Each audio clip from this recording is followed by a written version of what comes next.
Testing 1 2 3. Testing 1 2 3. This is Radio Free Mormon on the air, broadcasting behind enemy lines. Tonight's episode: the new First Presidency announcement. Or does the LDS Church now have an illegitimate First Presidency? On Tuesday, January 15th, a special broadcast was made to the world announcing the selection and setting apart of the new First Presidency of the Church of Jesus Christ of Latter-day Saints. Elder D. Todd Christofferson serves as the MC of sorts in this public announcement, made specifically to the members of the church.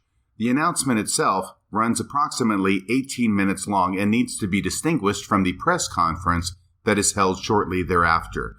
In this announcement, Elder Christofferson goes over the basic procedure of how the new church president is selected, which is basically that it is the guy who has served the longest in the Quorum of the 12. That person is President Nelson. I am going to play the entirety of this announcement and do a running commentary as we go through. Let's begin now with Elder D. Todd Christofferson, who will introduce himself as Elder D. Todd Christofferson. Good morning. I'm Elder D. Todd Christofferson of the Quorum of the 12 Apostles, and have been asked to conduct this morning's event as chairman of the Church Public Affairs Committee. Maybe it's just me, but it seemed a little bit odd that D. Todd Christofferson is asked to conduct this meeting simply because he is the chairman of the Church Public Affairs Committee. I mean, I know somebody had to do it, and Elder Christofferson is probably a pretty good candidate since he speaks relatively well, or in this case, not speaking so much as reading from a teleprompter. But still, it seemed a bit odd that he would be chosen simply because he is the head of the Church Public Affairs Committee, especially when he is about to make the point that this is not really for public consumption, but this is a special announcement to the members of the church. Nevertheless, there you have it. Now, of course, Elder Uchtdorf would have been the obvious choice to conduct this meeting. However, it may have been felt enough to have him actually attend his own funeral rather than also make him conduct it. Not so much a criticism as merely a passing observation. Elder D. Todd Christofferson continues. We welcome you from the Salt Lake Temple on this memorable occasion. It is a strange choice of words to welcome people from the temple instead of welcoming them to the temple, so perhaps we can forgive Elder D. Todd Christofferson for making this mistake in reading the teleprompter. You see, because Mormons have to be worthy to enter the temple and therefore be welcomed to the temple, and because not all of the Mormons that Elder Christofferson is addressing are temple worthy, it would be a mistake to welcome them to the temple because it might give them the idea that they had already passed a temple recommend interview and were therefore worthy to go to the temple when in fact they were not. Once again, legalism manifests itself even in small but unusual word choices in Mormon speeches. When we announce the call of a new First Presidency, we've chosen to speak first to you, the members of the Church of Jesus Christ of Latter-day Saints. It is at this point that my criticisms are going to become a little more pointed. Notice what Elder D. Todd Christofferson is saying. They are about to have a press conference in which they will announce to the world that they have chosen a new First Presidency. But in this meeting, Elder D. Todd Christofferson wants to make a special point of announcing it to the members of the church prior to making the public announcement to the world. The issue that I have here, and the issue that will come up again and again throughout this presentation, is the fact that the apostles of the LDS Church are announcing to the members that they have 2 days before, on Sunday, January 13th, already selected the new president of the church, who is President Nelson, and that President Nelson has already selected his 2 counselors, and that the other apostles have already set President Nelson and his counselors apart in those callings. I will go into this issue in a little bit more detail later on, but suffice it to say at this point that what Elder Christofferson is announcing is that the apostles have already chosen, selected, and set apart the new First Presidency without a sustaining vote from the membership of the church, something that the Doctrine and Covenants, which the Church of Jesus Christ of Latter-day Saints is supposed to be governed by, forbids. We remember with fondness President Thomas S. Monson, whose funeral was held last Friday. At this point, Elder Christofferson is going to give a basic primer on how it is that the new church president is selected for those who don't already know. He's going to go over the basic fact that according to the procedure that has been in place for approximately 100 years, the longest-serving apostle will become the new church president. And that, in fact, that is exactly what has happened in this case. This was not a surprise to anybody who is paying attention or who knows about how the new church president is selected. Everybody knew prior to this event that the new president would be Russell M. Nelson. Theoretically, there is room for somebody else to be chosen as president, but the fact is, it is always going to be the longest-serving apostle. I remember shortly after I joined the church that I was talking with a friend of mine who told me about how the new president is chosen. And according to what he told me, once the old president dies, all the remaining apostles get together in a room and they pray about who should become the new church president, and they all get revelation as to who the new church president should be. And miracle of miracles, they all receive the same revelation. They all agree that the person who is to be the new church president should be the new church president. This is not the only time I have heard this idea of revelation actually playing a part in the selection of the new president being important. So perhaps it is a good idea for Elder D. Todd Christofferson to give the members the actual lay of the land on how the new president is chosen. Because really, revelation has nothing to do with the issue. Instead, process and procedure and tradition are what determine the new church president. It has nothing to do with revelation.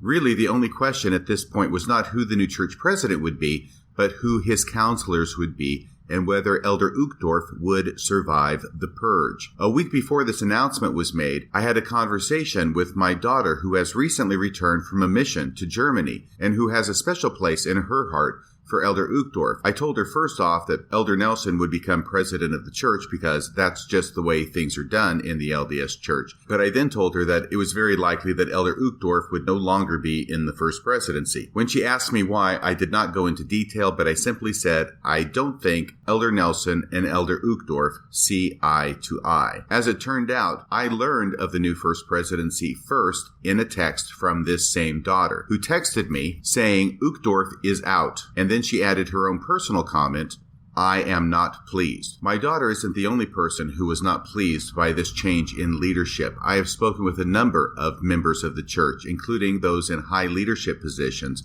who are very concerned about the fact that Elder Uchtdorf was not retained in the First Presidency. The impact of dropping Elder Uchtdorf from the First Presidency has been wide-ranging in the church and pretty much universally negative. So much so has this been the case that the Salt Lake Tribune ran a story about the fact that many members of the church are not happy about Elder Uchtdorf being kicked out of the First Presidency. And then the Deseret News had to publish an article about how Elder Uchtdorf really is just fine with the fact that he is no longer in the First Presidency. This in spite of the fact that if you look at the video of this announcement, every time the camera pans to the apostles who are sitting in 2 rows to the right of the new First Presidency, Elder Uchtdorf can be plainly seen looking none too pleased with the situation. And indeed, regardless of what is actually contained in either the article by the Salt Lake Tribune or the Deseret News, the fact that there has been so much media attention to the demotion of Elder Uchtdorf from the First Presidency shows that it is indeed a true and living concern among many members of the church. And perhaps a little history is in order at this point regarding the calling of new presidents of the church. Historically speaking, new presidents of the church have retained the counselors that existed under the former president of the church. This has been the case since the time of Brigham Young. There have been times when a former counselor has not been called as a new counselor because of health concerns, such as in the case of Marion G. Romney. But when the old counselors are in good health, as is the case here with Henry B. Eyring and Elder Uchtdorf, there has been only one occasion since the time of Brigham Young of which I am aware when an incoming president did not keep both counselors from the former First Presidency, and that is the case of Hugh B. Brown. To my knowledge, since the time of Brigham Young, Hugh B. Brown is the only healthy counselor in a First Presidency who was not retained by the incoming president, but was instead demoted back to the Quorum of the 12 Apostles. And the reason for that was clear. Elder Hugh B. Brown was very liberal in his views, especially when compared with the more conservative elements of the other church leaders. Elder Hugh B. Brown, as you may recall, was the first counselor in the First Presidency under David O. McKay at the time of David O. McKay's death, and had been for some time before that. It was also Hugh B. Brown who tried to use his position in order to lift the priesthood ban on blacks in 1969. If he had been successful, the priesthood ban would have been lifted almost a full decade before it was finally lifted in 1978. But Hugh B. Brown was thwarted in this attempt by the more conservative faction of the Apostles. As a result of this, when David O. McKay died and Joseph Fielding Smith, one of the members of the more conservative elements of the Apostles, became president, Joseph Fielding Smith released Hugh B. Brown as first counselor and demoted him back to the Quorum of the 12 Apostles. Now, technically, it could be said that Joseph Fielding Smith did not actually release him because it was released upon the death of President David O. McKay, but the effect was the same with Hugh B. Brown. And based upon that piece of history, it was a relatively easy thing to predict that when Russell M. Nelson became president of the church, Elder Uchtdorf, who like Hugh B. Brown was known for representing a more liberal faction of the Apostles, was not long for this world. The fact that Elder Uchtdorf is probably the most liberal apostle in the Church of Jesus Christ of Latter-day Saints based upon his conference addresses, combined with the fact that Russell M. Nelson represents the conservative hardline section of the apostles based upon his upgrading the horrendous November 2015 exclusionary policy against the children of homosexuals to a revelation in an address he gave in January of 2016, made the fact that President Nelson would indeed demote Elder Uchtdorf out of the First Presidency not that hard to predict. However, I do want credit for the fact that Radio Free Mormon, in making this prediction 1 week before the public announcement, has made more predictions and more prophecies than all 15 of the prophet seers and revelators of the Church of Jesus Christ of Latter-day Saints have done for over a century. And in this case, Radio Free Mormon called it right on the nose. It is because of this history and the almost unprecedented action of releasing a counselor in the First Presidency by a new president that this could be seen as nothing short of a slap in the face to Elder Uchtdorf, and nothing short of a demotion, and nothing short of a vote of no confidence. When we get to President Nelson's comments, it will be clear that President Nelson tries to throw God under the bus for making this change and say that God is the one who didn't want Elder Uchtdorf to be in the First Presidency anymore. I'm not sure if it's any less a slap in the face by having God be the one who's responsible for demoting you. Returning once again to Elder D. Todd Christofferson and the announcement of the new First Presidency. When the president of the church passes away, the First Presidency is automatically dissolved. The men previously serving as counselors assume their places in the Quorum of the 12 Apostles.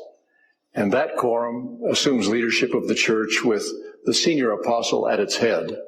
This part is significant because it shows that the Quorum of the 12 Apostles can continue to lead the church in the absence of a First Presidency for any amount of time that is required.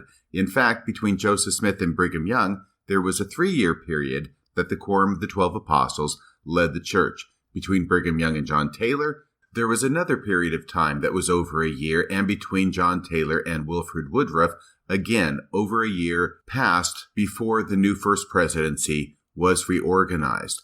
The reason this becomes important is because it gives the lie to the urgency that President Nelson says was required to reorganize the First Presidency even before a church vote. In other words, the church could continue to have been led by the Quorum of the 12 Apostles, with Russell M. Nelson as the president of that quorum, certainly for the next several months before General Conference, when it could be put up for a church vote to approve of the proposed action of making Russell M. Nelson the president and his 2 counselors members of the First Presidency.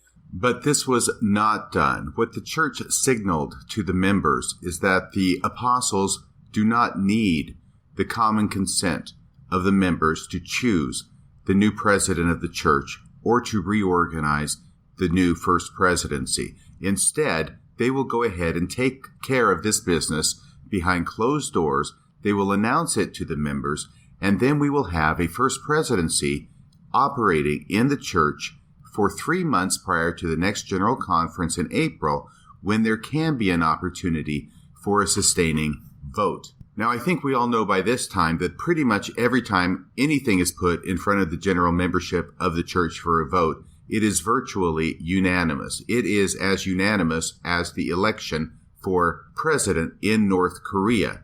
It is a charade of an election. But with this move by the apostles, the charade is over. It signals to the church that they don't need their stinking vote in order to call a new president and in order to reorganize and call a new First Presidency. The fact that Elder Christofferson makes a point of announcing it to the members of the church before announcing it publicly to the world in the press conference is a nice way of saying, members of the church, we're going to let you know first that we don't need you anymore. We don't need your vote in order to do whatever it is that we want to do.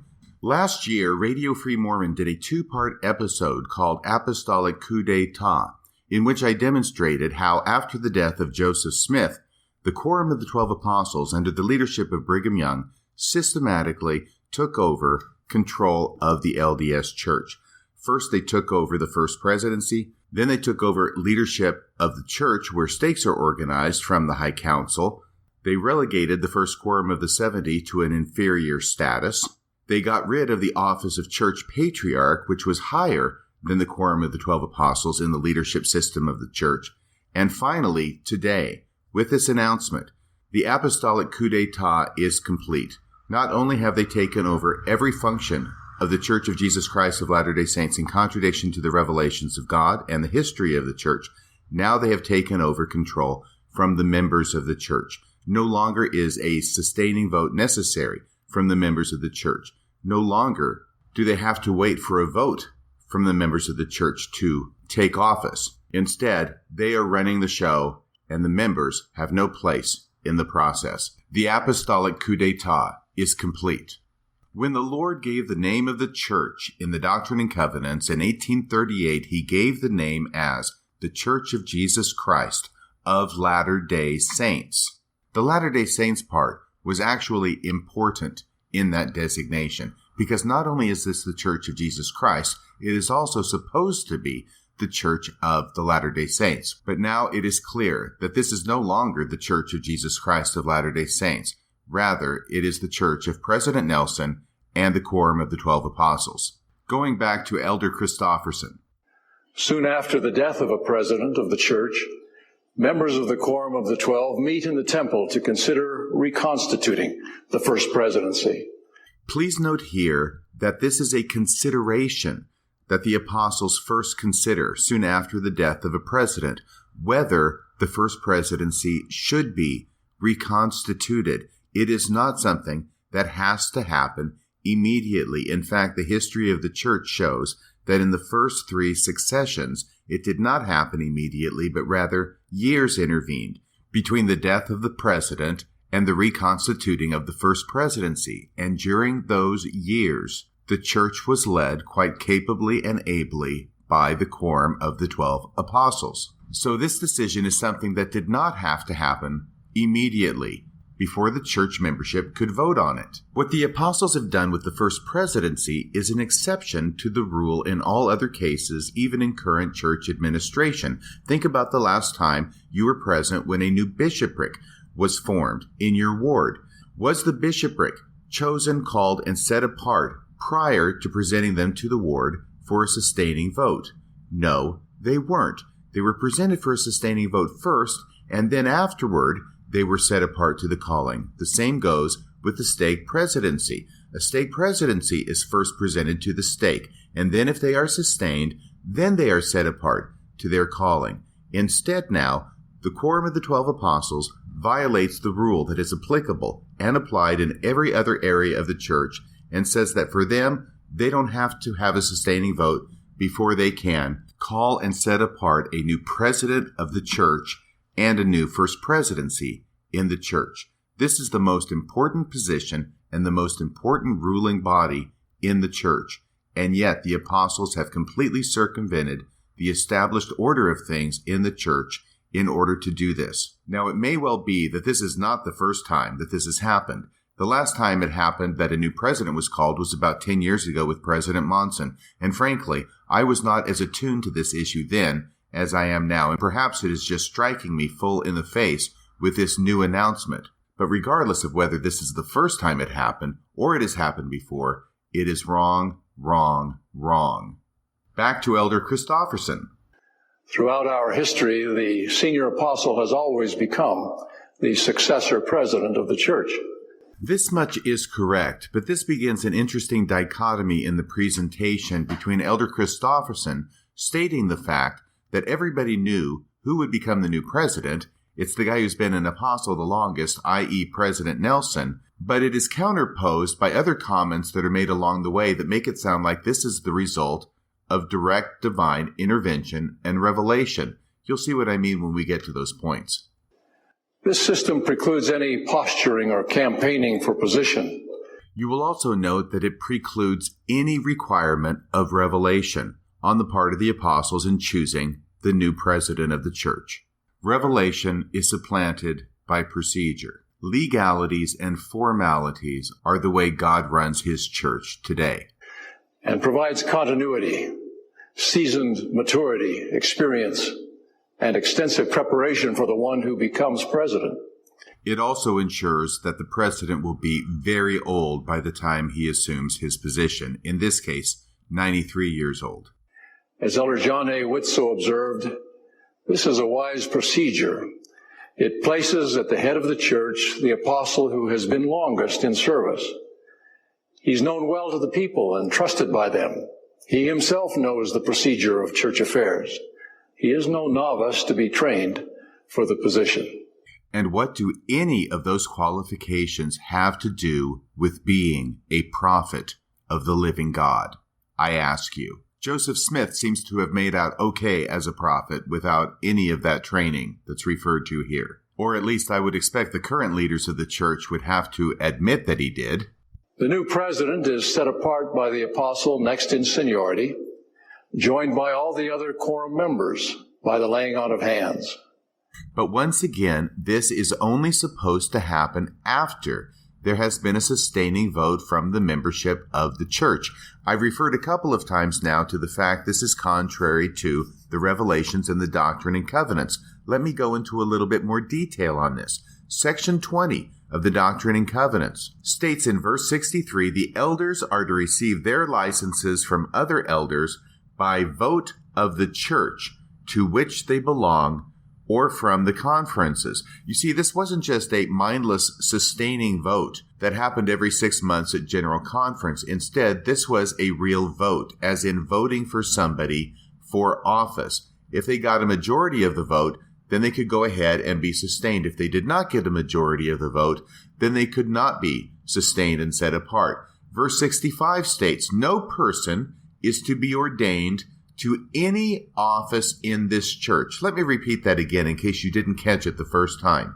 Section 20, verse 65 says, no person is to be ordained to any office in this church where there is a regularly organized branch of the same without the vote of that church. Well, there's certainly a regularly organized branch of this church in Salt Lake City. So let me take that middle part out and just read it without that. Verse 65 of section 20 states, no person is to be ordained to any office in this church without the vote of that church. And yet we have the quorum of the 12 apostles coming out and announcing to the church that without any vote of the church, they have already ordained and set apart Russell M. Nelson to be the president and his counselors to be the new First Presidency. That's why I say this is contrary to the revelations of the church that the apostles claim to believe in and claim to follow. They are violating their own revelations in doing this.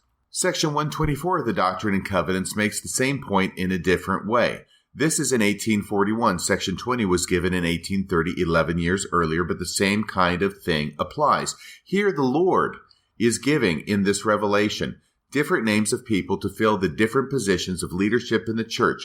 Starting in verse 124 of section 124, he gives the name of Hyrum Smith to be a patriarch. He goes on to give the name of Joseph Smith to be a presiding elder. He goes on to give the name of Brigham Young to preside over the 12 traveling council. And he goes on to give lists of names to fill different leadership callings and different leadership quorums in the church. It goes on and on like this for a number of verses, and finally it gets to the money quote in verse 144, where he says, relative to all these names he's given for all these leadership positions in the church, including the president of the church, including the patriarch, including the traveling high council, which is what they called the quorum of the 12 apostles back then, verse 144 states, "And a commandment I give unto you, that you should fill all these offices and approve of those names which I have mentioned, or else disapprove of them at my general conference." So let me read that again. "A commandment I give unto you, that you should fill all these offices and approve of those names which I have mentioned, or else disapprove of them at my general conference." So that's the Lord saying, look, here's the names I've given. You can vote them up or vote them down at the general conference. It's up to you. Whatever you say goes, because it is the Church of Jesus Christ of Latter-day Saints. There is, of course, also the famous story in church history where Joseph Smith, as the president of the church, was getting pretty fed up with Sidney Rigdon as his counselor in the First Presidency. He could not simply release him. He had to bring it in front of the membership of the church for a vote on his motion to release Sidney Rigdon as his counselor. He asked the church to sustain him in releasing Sidney Rigdon as his counselor, but the church vote said, no, you can't release him as your counselor, and therefore, because Joseph Smith was actually following the revelations that he himself had produced, he had to keep Sidney Rigdon as his counselor. That was back in the days when voting actually mattered. That was back in the day when the revelations that Joseph Smith produced were actually followed. And that was back in the day when the membership of the church actually had a voice in how the church was governed. Before I go any further with Elder Christofferson, I want to quote from a current manual in the church. It's the Doctrine and Covenants Student Manual. It's section 26. It can be found on the church website. It's called the Law of Common Consent. That is what the chapter is, dealing with section 26 of the Doctrine and Covenants, the Law of Common Consent. And here is what the manual says. It quotes from Bruce R. McConkie. Now, Bruce R. McConkie is a long way from the origins of the church when you had a vote as to whether a person should be in office or not, and the membership really had a voice in what happened in the affairs of the church. Instead, he says, well, they're supposed to give a sustaining vote, and that's really all they're there for. But because agency is important, the people are given the opportunity to say, hey, Lord, we don't like the guy that you chose, and we would rather go against what you want. That's the way he frames it. But importantly, he also says, before the officers may serve in their positions, they must receive a formal sustaining vote of the people over whom they are to preside. Let me read this entire quote for you from the manual. They are quoting Bruce R. McConkie from Mormon Doctrine, pages 149 and 50. Here's the quote. Elder Bruce R. McConkie explained that, quote, administrative affairs of the church are handled in accordance with the law of common consent. This law is that in God's earthly kingdom, the king counsels what should be done. But then he allows his subjects to accept or reject his proposals. Unless the principle of free agency is operated in righteousness, men do not progress to ultimate salvation in the heavenly kingdom hereafter. Accordingly, and here we get to the money quote, accordingly, church officers are selected by the Spirit of revelation in those appointed to choose them, but before the officers may serve in their positions, they must receive a formal sustaining vote of the people over whom they are to preside. Now, Bruce R. McConkie is not known for being anything other than extremely conservative in his views, and yet even Bruce R. McConkie states that before any officers can serve in their positions, they have to receive the sustaining vote of the people over whom they are to preside.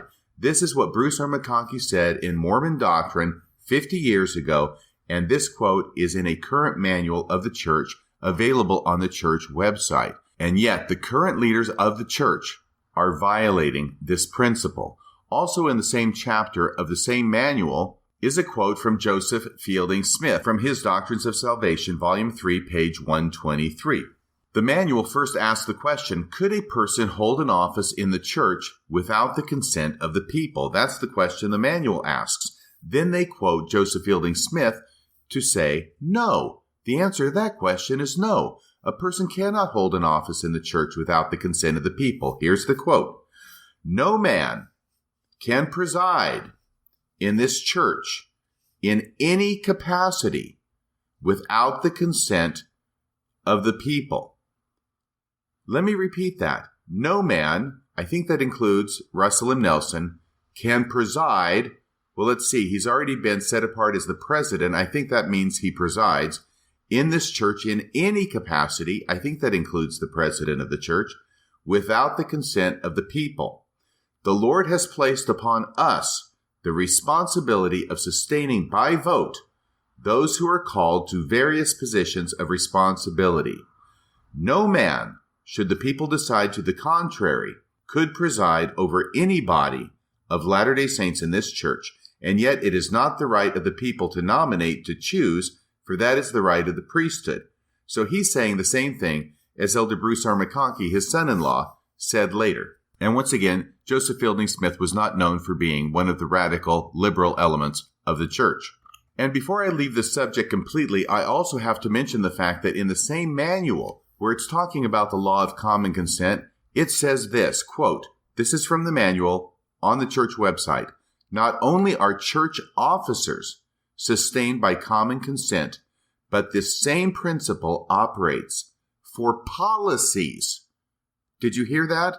This same principle operates for policies, major decisions, acceptance of new scripture, and other things that affect the lives of the saints.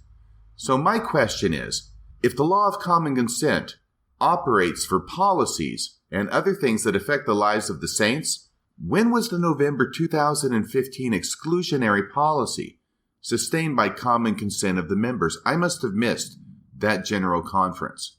And taking this principle of common consent to its logical conclusion, that means that the November 2015 exclusionary policy is of no force and effect in the church because it has never been sustained by the common consent of the members. But once again, this is just another example of how the current apostles in the LDS Church believe they are above the law. They are above the need for common consent of the members of the church in order to implement policies, in order to call a new president, in order to call a new First Presidency, and basically in order to run this church the way they want without any interference from the members and their right to vote, as set forth in the Revelations in the Doctrine and Covenants.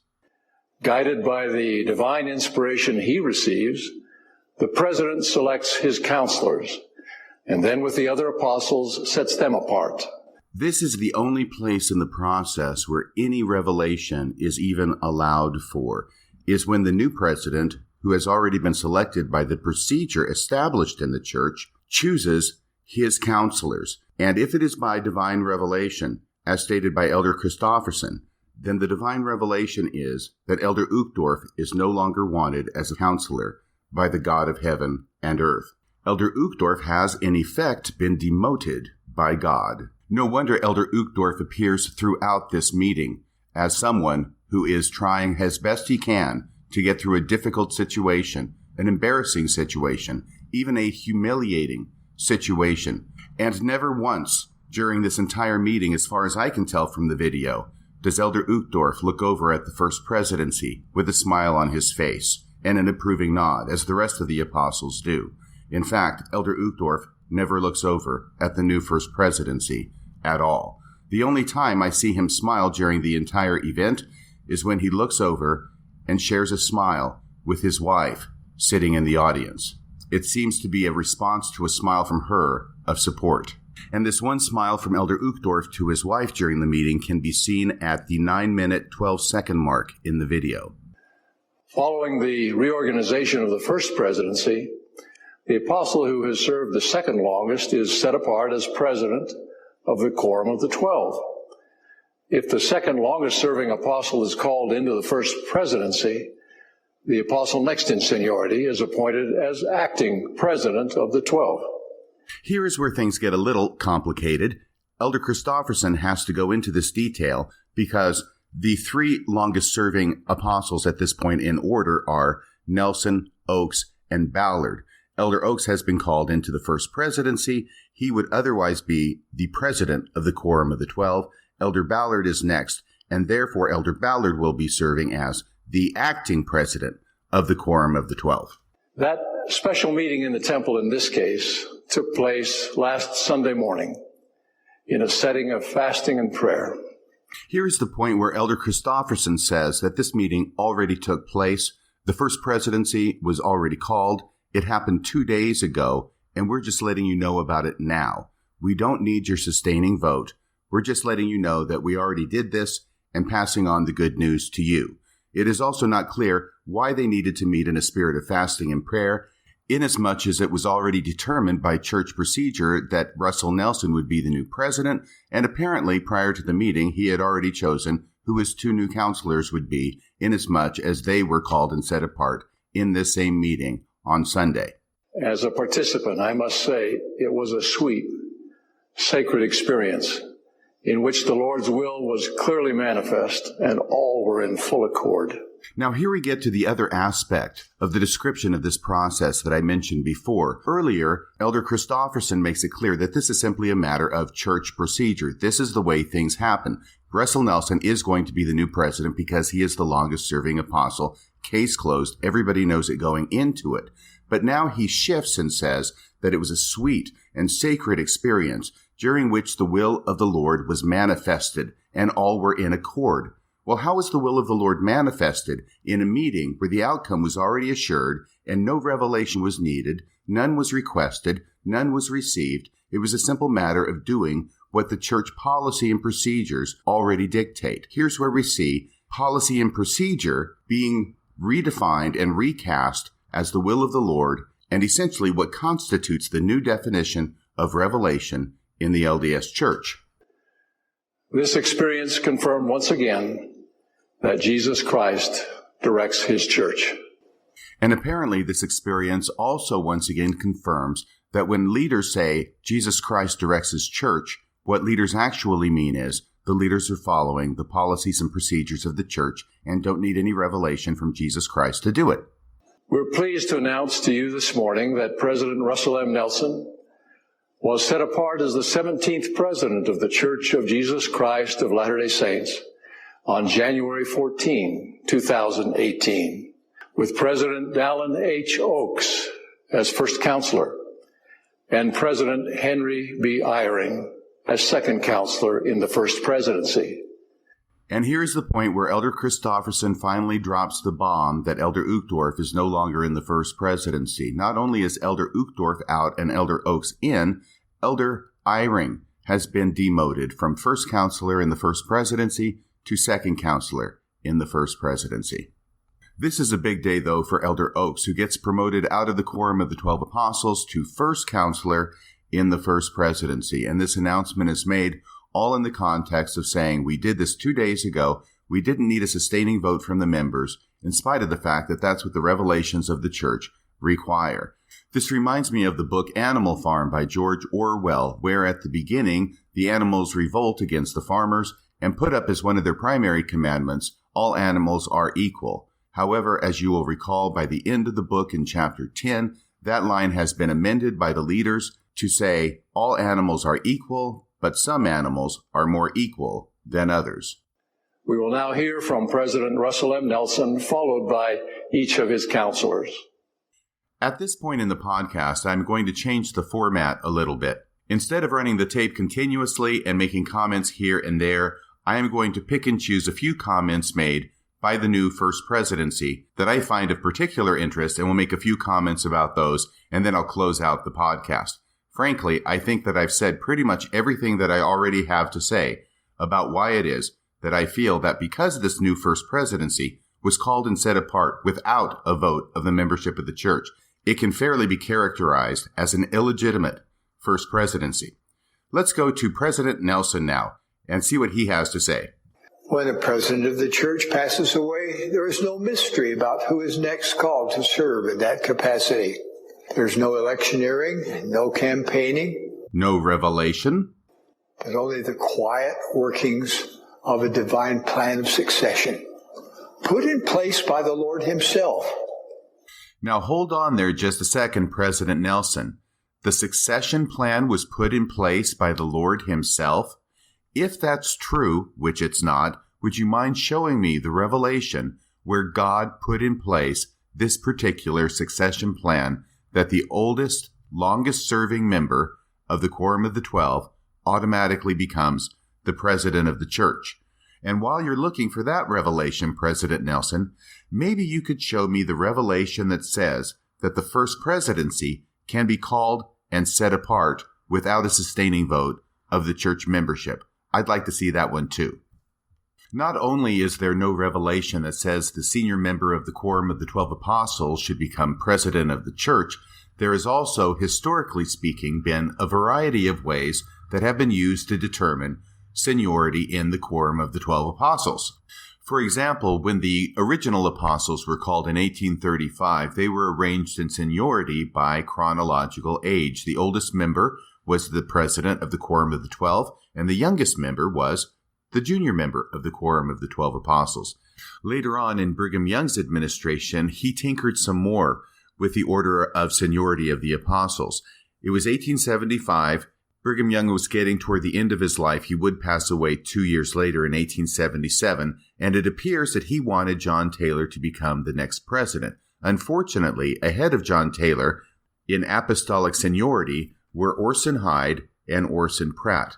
What Brigham Young did was he ensured that John Taylor would become the next president by removing Orson Hyde and Orson Pratt from their seniority positions above John Taylor and put them at positions below John Taylor in seniority. How did he do this? Well, what he said was, because Orson Hyde had been disfellowshipped for a short period of time in 1846, and because Orson Pratt had been excommunicated for a short period of time in 1842, the new rule announced by Brigham Young was that seniority was determined by the longest period of continuous service as an apostle. Therefore, Orson Hyde and Orson Pratt were removed from their senior positions in front of John Taylor, and John Taylor became the third president of the church after Brigham Young died. But Brigham Young was also tinkering behind the scenes in order to try and make sure that his son became an apostle in the Quorum of the 12, and that his son would likely become president of the church. How did Brigham Young do this? Well, what he did was he secretly ordained his son, whose name was John Willard Young, as an apostle. Brigham Young ordained John Willard in 1855. But doesn't an apostle have to be a member of the Quorum of the 12? Isn't that sort of what goes along with the concept? Well, that's true in modern Mormonism, but at the time, Brigham Young had an idea, and that was that he would ordain his son, John Willard Young, as an apostle in 1855, so that by the time he was introduced into the Quorum of the 12, he would already have all that seniority established over the other members in the Quorum of the 12 who had been apostles in the Quorum of the 12, but had not been apostles in the Quorum of the 12 as early as 1855. How old was John Willard Young when his father, Brigham Young, ordained him as an apostle? Well, John Willard Young was born in 1844, and he was ordained by his father in 1855. That means he was not even a teenager. Yes, Brigham Young, the second president of the church, secretly ordained his son an apostle when he was 11 years old, with the goal in mind that his son could become president of the church because he would have all that seniority as an apostle built up since the time he was 10 or 11. And no, I am not making this up. And if any of this sounds like the Machiavellian Brigham Young we got to know in the 2-part podcast, Apostolic Coup d'etat, that is probably not a coincidence. There is a lot that could be said about the very interesting times and relationship to the church and leadership in the church of John Willard Young, but that is for another day.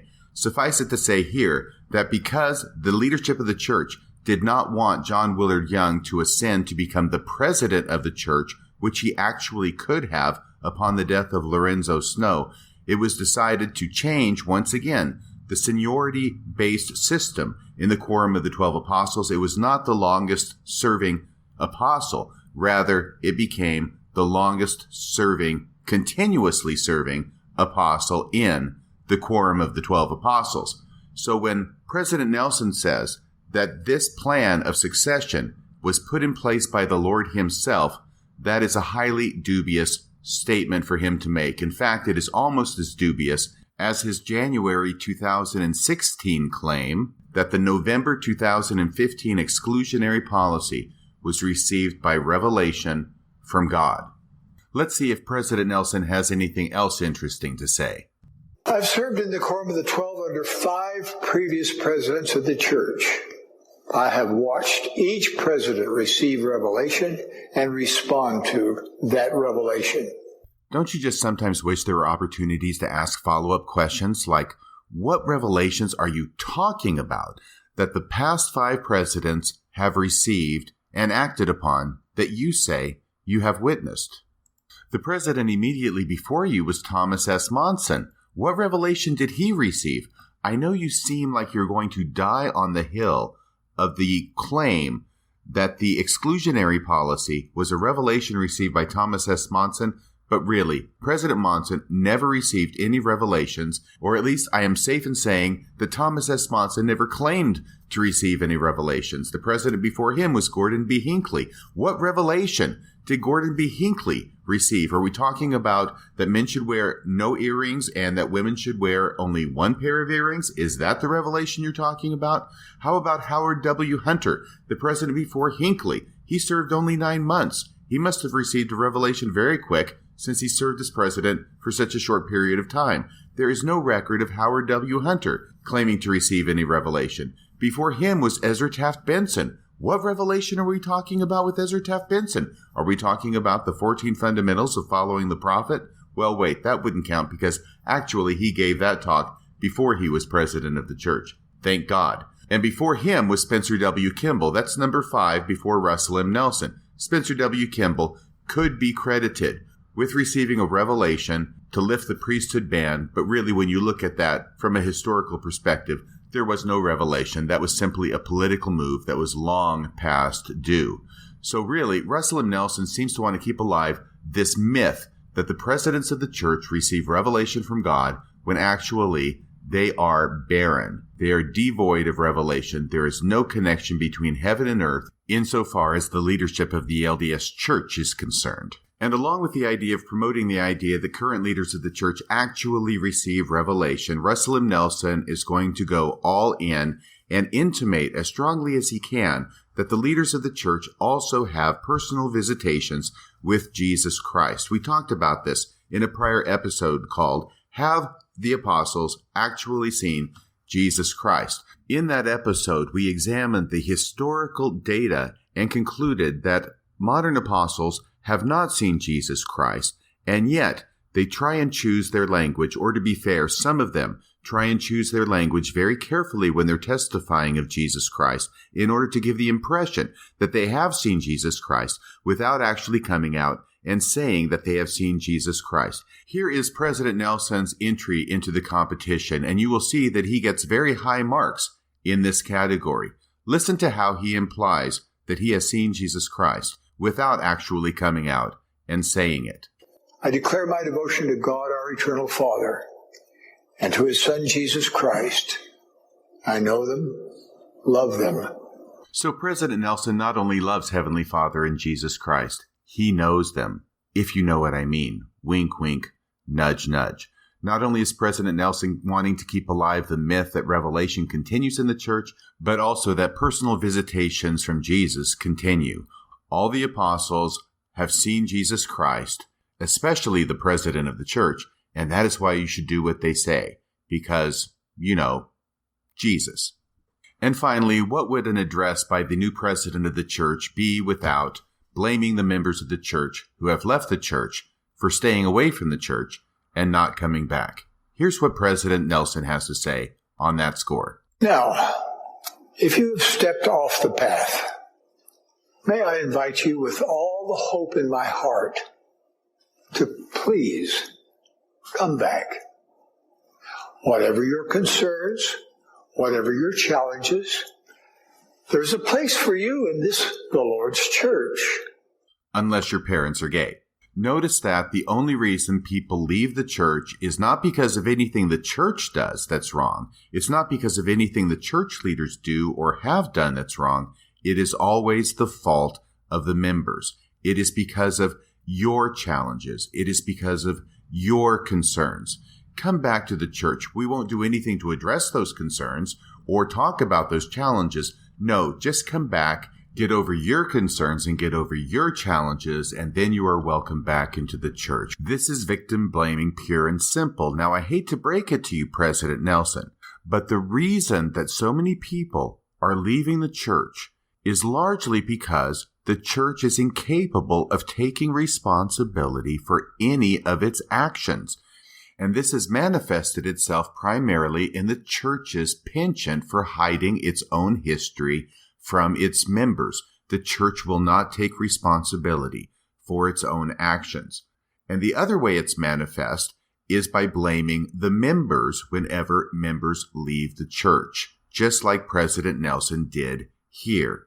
Tell you what, President Nelson, first take the beam out of your eye, and then I'll take the mote out of my eye.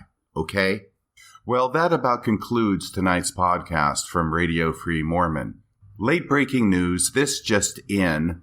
One of Elder Uchtdorf's new responsibilities will be to head the Correlation Committee. I'm sure that President Nelson hopes that by giving Elder Uchtdorf this calling, he will learn once and for all what is the true doctrine of the church and will stick to the script from this time forth. That's about all for tonight. Until next time, this is Radio Free Mormon, signing off the air.